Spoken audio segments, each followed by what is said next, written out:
To pick up where we left off from the previous video regarding the double entry system, we can see here that assets equals liabilities plus equity. The accounting equation presents the double entry system, showing that dual effect or dual purpose that each transaction has. So on here on the left side on the screen, assets, just a recap. In order to increase a balance in an asset account, you will debit it. To decrease a balance in an asset account, you will credit it. And so a list of assets are here. Again, it's not a comprehensive list, but it is a list of common assets that you will see in your textbook, which are cash, accounts receivable, inventory, prepaid expenses, and property, plant, and equipment. Then we move on to the other side of the equation, the right side, liabilities. So liabilities, to increase a balance in a liability account, you will credit it. To decrease the balance in a liability account, you will debit it. All right, so common accounts for liabilities are accounts payable, unearned revenue, bonds payable, notes payable, accrued expenses. Then we're going to move on to equity. Equity, since it has four components, equities, I want to say this section is a little bit more, I want to say, complex compared to assets and liabilities, just because of the four components that makes up the equity section. And that's owner capital, owner withdrawals, revenues, and expenses. Owner capital, in that account, to increase a balance in that account, you will credit it. To decrease it, you will debit it. Owner withdrawals, to increase a balance in that account, you will debit it. To decrease it, you will credit it. And revenues, to increase a balance in that account, you will credit it. To decrease it, you will debit it. Expenses, to increase a balance in an expense account, you will debit it. To decrease it, you will credit it. Okay, so this is pretty much just an overview of how the double entry system works for each account. So now I'm going to bring it back to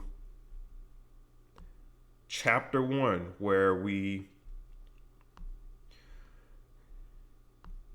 came up with transactions here for Bob's Consulting Company. Okay, 8 transactions.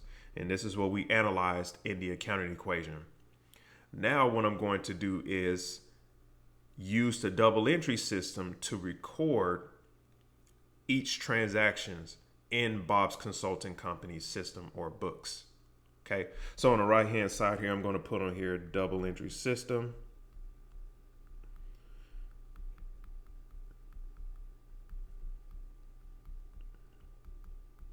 And with the double entry system, we are using debits and credits to adjust the balances in each account, or the account that's affected given a transaction.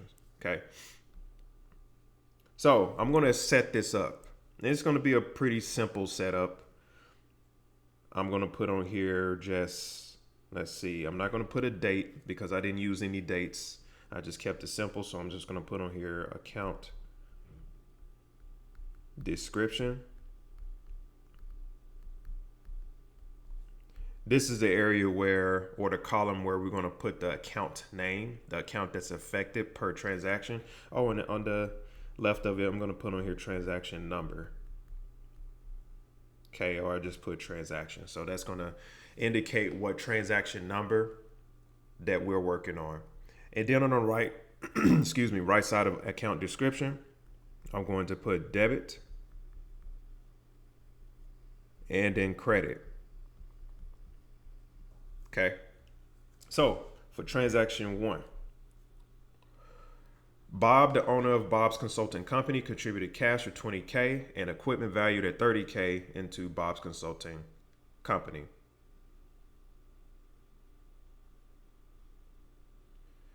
So we have cash and equipment, owner capital. So in the accounting equation, we already pretty much did the work as far as what accounts are going to be increased and what accounts are going to be decreased. However, in the double entry system, we need to figure out what accounts are going to be debited and what accounts are going to be credited in order to increase or decrease the balances in those accounts. So we're going to start off with cash. Well, first off, we're going to start off with the accounts that are going to be debited first, because the accounts that's going to be Well, the accounts that's going to be debited needs to be displayed first, followed by the accounts that needs to be credited. Okay, in the real world, I'll be honest with you, that really doesn't matter. You can you can display accounts that are credited first in the journal, because this is called a journal here, or you can display the accounts that needs to be debited first. Either or is fine in the real world, but in this class you will have to make sure that the accounts that are debited, those need to be displayed first. All right, so cash, we see that cash has an increase of $20,000 for transaction one. So underneath account description, I'm going to put cash. And here's what I like to do. I like to identify what cash is. Is it an asset account, liability, equity, revenue, expense, what type of account it is. So I like to put over right beside a cash in parentheses that it is an asset account. Okay, so that way we know. Okay, so we go back up here, over here to the transaction one, and we see that is plus $20,000. So that is an increase of $20,000 in cash. So since it's an increase in cash of $20,000, to increase a balance in an asset account, okay, I'm going to scroll down here.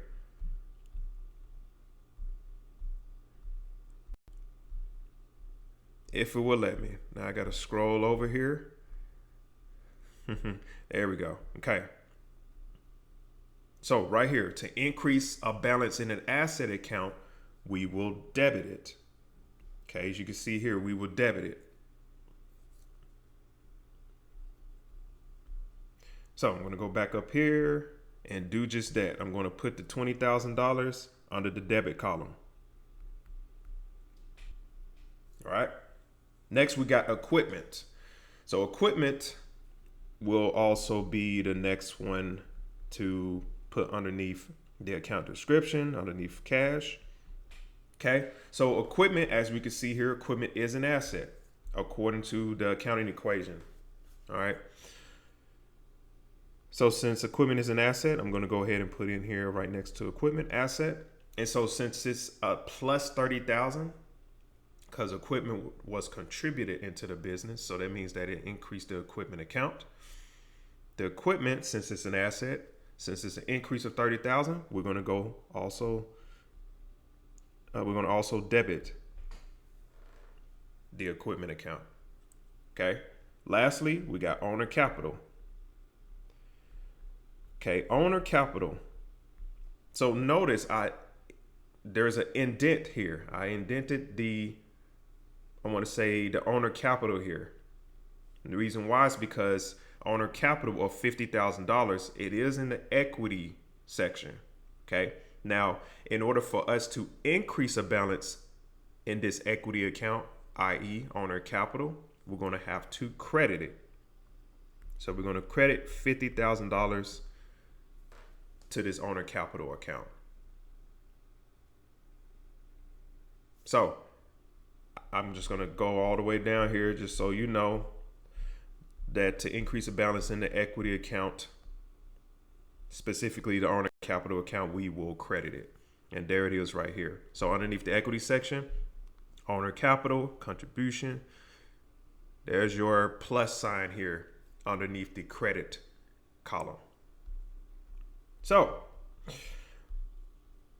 by looking at this double entry system here for transaction number one, are we done?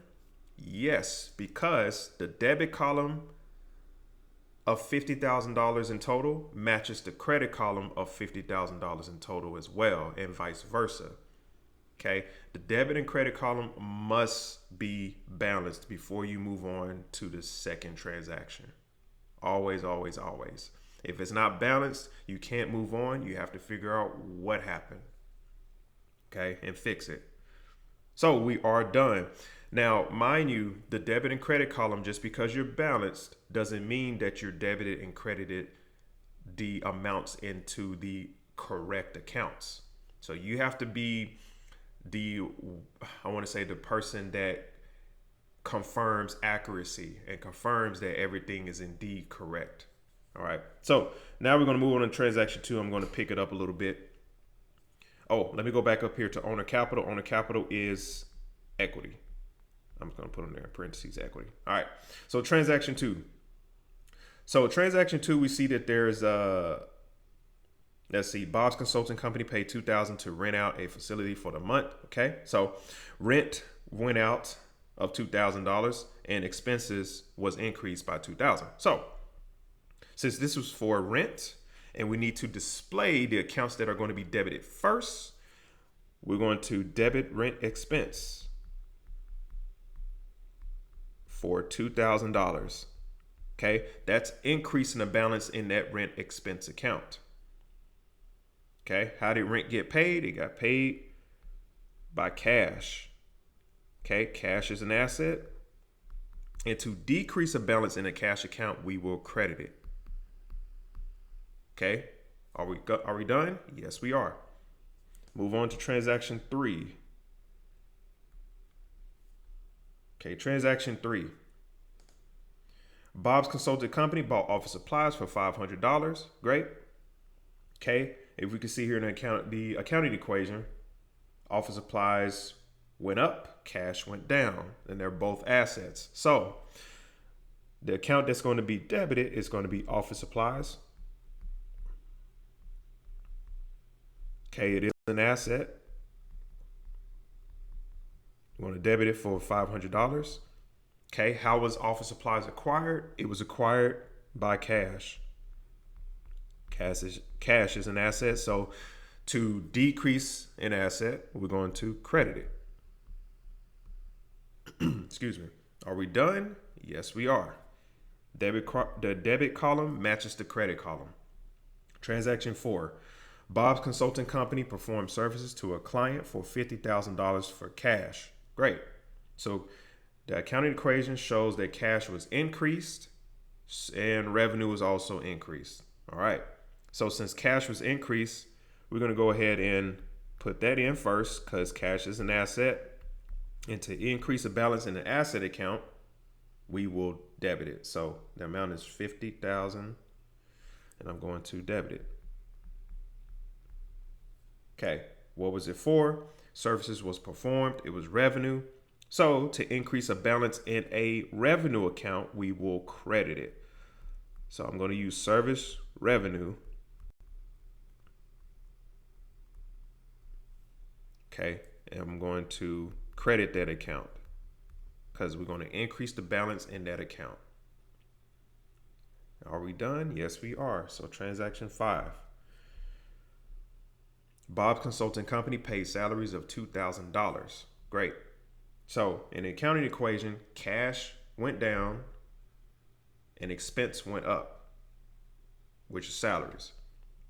So an expense account, when it does go up or increase, we're going to have to debit that expense account. So salaries expense is the name of the account that I'm going to use. And it's going to be for $2,000. So that increased the balance in this salaries expense account. Okay, how did it get paid? It got paid by cash. Since cash is an asset and it went down, we're going to credit it.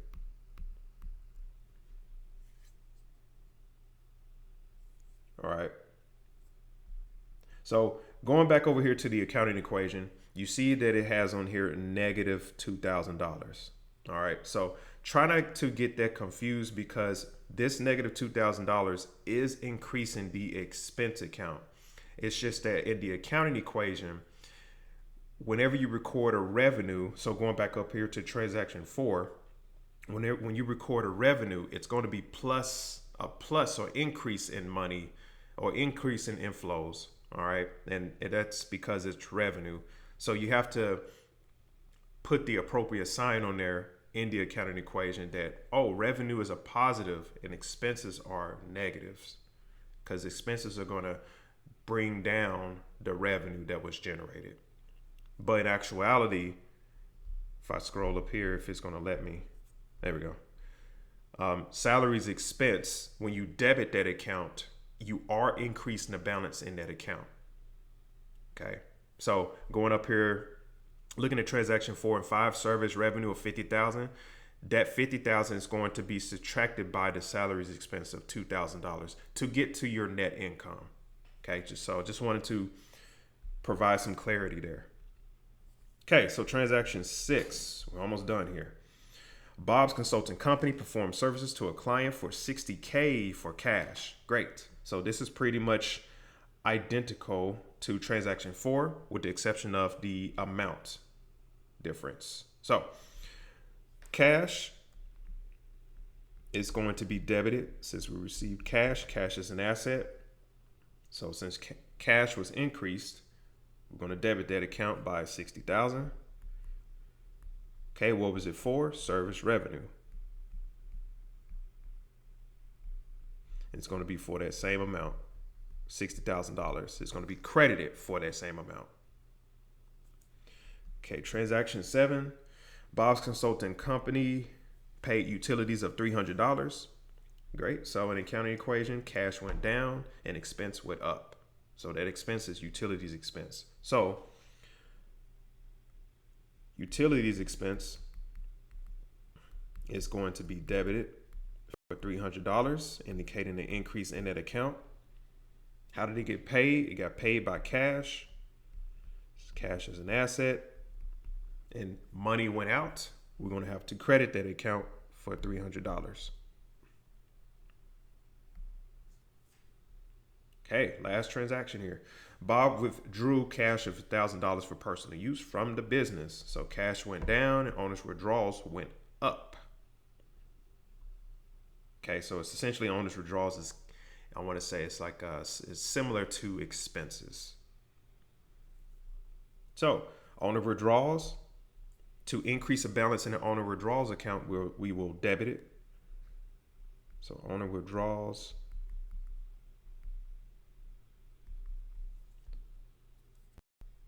It's going to be debited for $1,000. And this is equity. Okay. What was withdrawn? Cash. So cash is going to be credited for that same amount, $1,000. Okay. So hopefully this is aligned. I'm not sure if this is aligned. Oh, I did pretty good. Okay. With the line and everything, making sure it's not misaligned. Okay. So I'm zooming out here so we can see the double entry system put to work. So we see here that we have each transaction here, and we have the account descriptions that were affected, or the accounts that were affected by each transaction. So as you can see here, for the first transaction, 3 accounts were affected, and then the remaining transactions, at least 2 accounts were affected. Okay, so notice there's not a single transaction that only has 1 account that was debited or 1 account that was credited, and that's it. So whatever account that's debited, a credit needs to happen as well to another account. At least it has to. That shows you the dual effect that each transaction has. So there it is. Let me zoom in so we can get the picture of this. So this is the double entry system put to work. Okay. Now this layout here, the transaction column, account description column, debit and credit, this is what you call a general journal. Okay. General journal is pretty much a journal that is used to enter in the transactions that occurred in a business. So it's no different than if you all had I never had this, but a diary or something where you had a journal. You had a journal where you actually made entries into the journal. And those entries, you used a date. You put on there whatever that date is, and you just write about what happened to you during that day and all the good things, all the bad things, et cetera, et cetera. You're pretty much putting in all of these.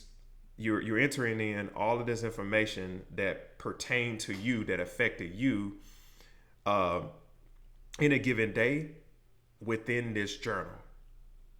So that's at a personal level. So businesses also have something like that as well, but it's on a business level, right? So it's a general journal, and in accounting, you're pretty much using this journal to record what actually occurred in a business. So whatever transaction that occurred, you're recording that transaction in the company's general journal. So no different, okay, than like an actual personal journal. Okay. So in the next video, what I'm going to do is go over what is called the T accounts. The T accounts resembles the company's general ledger, and that's what the next video is going to be.